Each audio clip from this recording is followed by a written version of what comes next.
Hi, Jefferson. I'm Darren Schaefer. I'm the Executive Director of Administrative Services, joined today by Mrs. Bosler, Platten Primary Principal.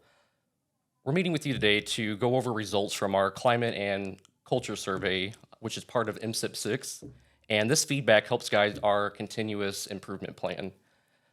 Overall, our participation was great this year. We had over 339 responses from our parents. Staff was at 120, and over 500 students also participated in the survey. Mrs. Bosler is going to review our strengths and opportunities for growth. Hi. Hi. I just wanted to let everyone know, first of all, that yes, our participation was up from last year greatly in all of our stakeholders. So our students were up, our parents were up, and our staff was up. I think for parents, that's the biggest shout out to all of you for participating in that. We went from 286 participants last year to 339 this year, which is great growth. So hopefully we can continue to see more parents participate in this because your feedback is important to us. We do our best to make sure that all of our staff participate, so we kind of don't really give them an option. If we see that there's a large group that didn't participate, we kind of reach out to them and make them do it. And we try to do the same thing with our students as well. So we're doing a good job hitting those areas, but of course your participation is voluntary, but it is very important to us to know how your students are coming home, your children are coming home and perceiving the culture and climate of the school. We are actually going to be linking the total district results to this podcast as well. That way you can take a look at the results yourself to see exactly the data that's there. Overall, I will say our culture and climate as a district is very strong. We are able to see results building by building. So at Platten, we don't get student surveys. We don't do student surveys because our kids, aren't able to fully read yet and things like that. So we don't do student surveys, but our student surveys start as early as the 3rd grade going up to the 12th grade. And then, our staff is all surveyed, every building. So we get results building by building, building specific. And then we get an elementary, so a K through 5 survey results kind of grouped together, and then 6 through 12. And then, of course, DMB and Telegraph, or DMB and the high school are separated as well. For each building principal and each staff to look over and see what areas of strength that they might find and what opportunities for growth that they see. But today, I'm just going to focus on the district results, which we're sharing with you, and some areas of strength and opportunities for growth that we saw with that. So one of the areas of strength that I saw when looking over the results was there's a question for students: the teachers and adults at this school treat me with respect. And overwhelmingly, we had 85% of our students agree or strongly agree that they are treated with respect by their teachers and adults at the school. So I felt like that was very positive, as to know as staff members that our students see that we, are treating them with respect, and they're feeling that as well. Another thing that I looked at, and I particularly was kind of looking for this information because I know as a district, a lot of times we worry that our buildings are silos, and we don't want to operate as silos. We want to operate as a continuous district. We want to have things that, transfer from building to building and that we're aligned.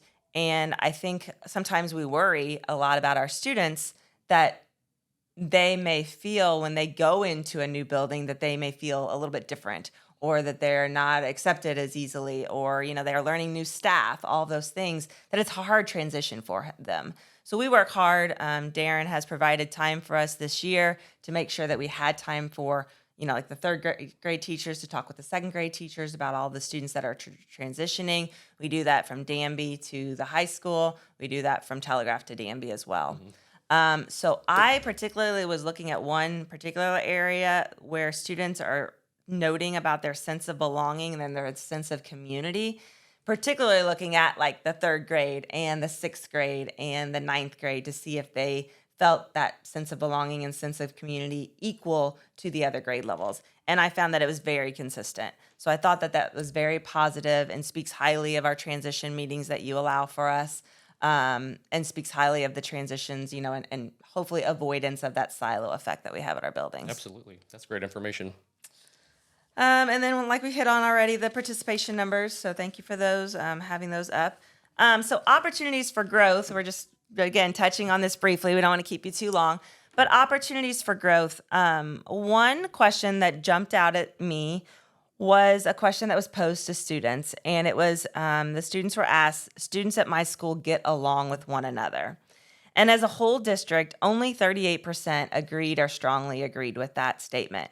And what kind of made me a little uneasy was that 42% neither agree or disagree. So it's kind of like that. I always think neither agree or disagree is kind of like that meh feeling. Like you just are like, I don't really know if I agree with that or disagree. I'm just kind of caught in the middle.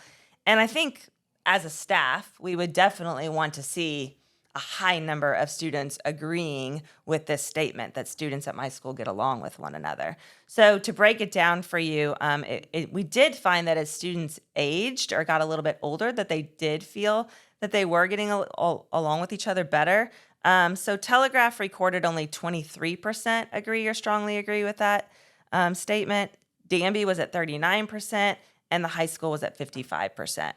So I know, I know as students go to Telegraph and they're starting to become more independent and learn their interests more. It is a hard transitional grade, those little preteen years or whatever.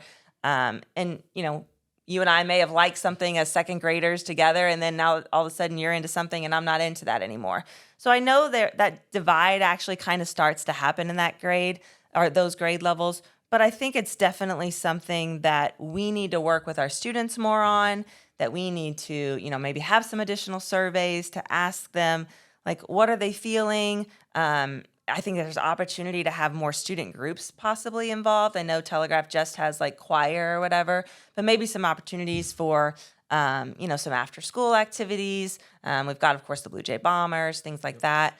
But just looking for opportunities for students to find more connections with each other. And I think that's the biggest, most important part is when you find that you do have connections with somebody that you didn't think you did, then you just kind of have that sense of feeling that you're getting along better with them. Absolutely. And you're not, creating cliques or things like that or excluding people. And that's really what we want our students to feel. You don't have to be best friends with each other, but we do need to treat each other with respect and, get along. So Absolutely. One of the things that I really appreciate down at Telegraph that I see Miss Watson doing is her morning meetings. Yes. And it's building wide. So 3 through 5, they're in the gym in the morning with each other. They boost each other up. They play games. I think every Friday there's a dance party. Yeah. And it just really makes that cohesive process of team. It's a community. And it's a really neat process. Yeah.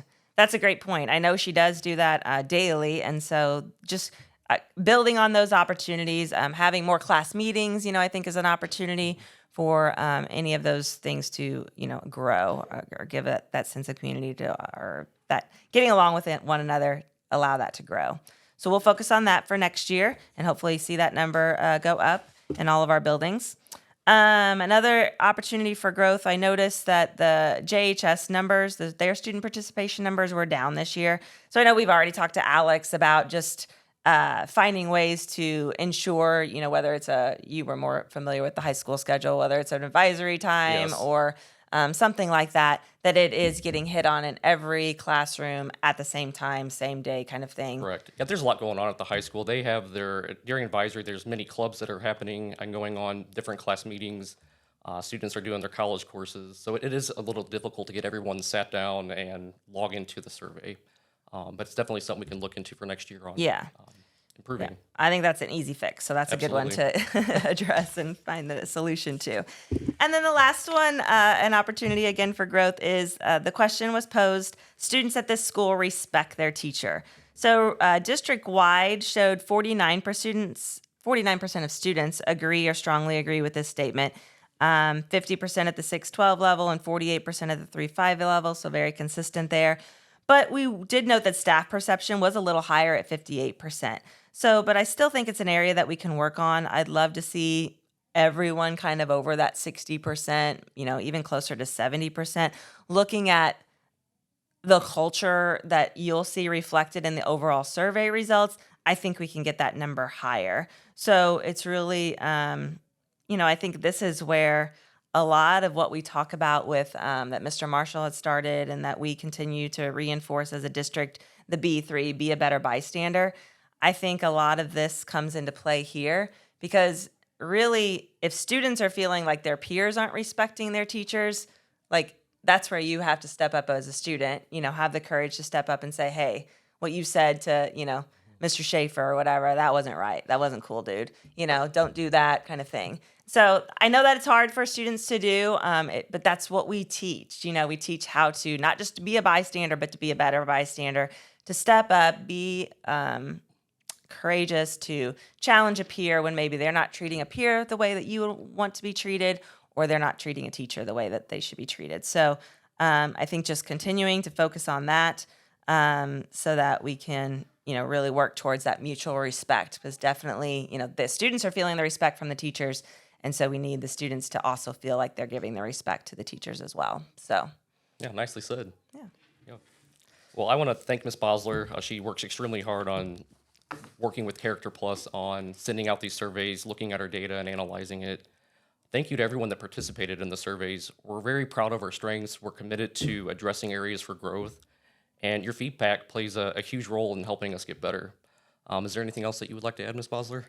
No, I think that's it. All right. Well, thank you for watching. Thank you.